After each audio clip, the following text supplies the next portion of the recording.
Para sa lahat ng tatanggap ng banal na komunyon, sasagot po tayo ng amin. Pagkasabi ng pari o ni minister ng katawan ni Inasal Tuhan mo ang naging sakripisyo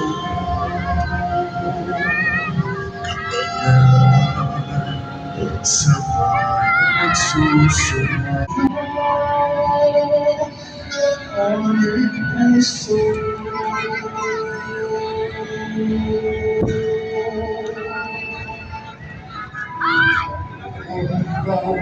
nasasalamat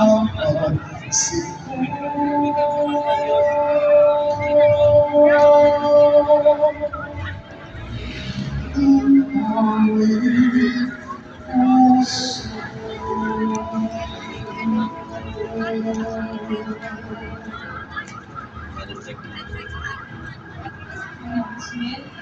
So, dadating na June 20, 2026.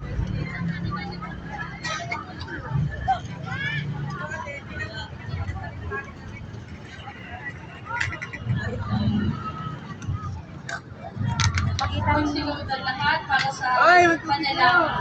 Sa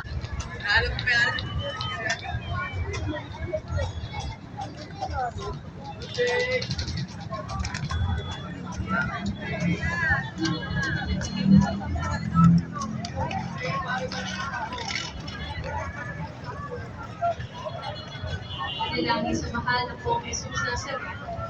Mahal na pong Jesus Nazareno, banal ang iyong pangalan. Dinadakila at pinasasalamatan ka namin.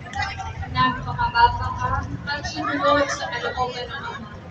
Pinasal mo ang krus at nag-alay ng buhay para sa aming kaligtasan. Tanggapin mo ang aming dasal at sakripisyo. Itulad mo na kami sumasama ng buong katapatan at pagmamahal. Magbahagi ng mabuting balita, magsisi at itakpi ng kasalanan at masama, at maghatid ng awa at kapayapaan sa aming kapwa.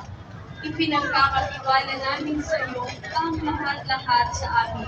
Ipinapanalangin namin ang mga nangangailangan ng iyong tulong.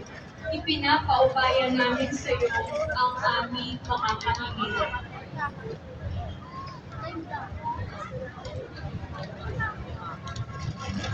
Itong aming pagdedebosyon at panata ay lalo namang magpalapit sa amin sa iyo at sa aming kapwa upang nagmamahal at nagkakaisa kaming magtaguyod ng iyong kaharian dito sa lupa hanggang sa langit na aming tunay na tahanan kung saan nagkakari ka sa kaluwalhatian magpasawalang hanggang.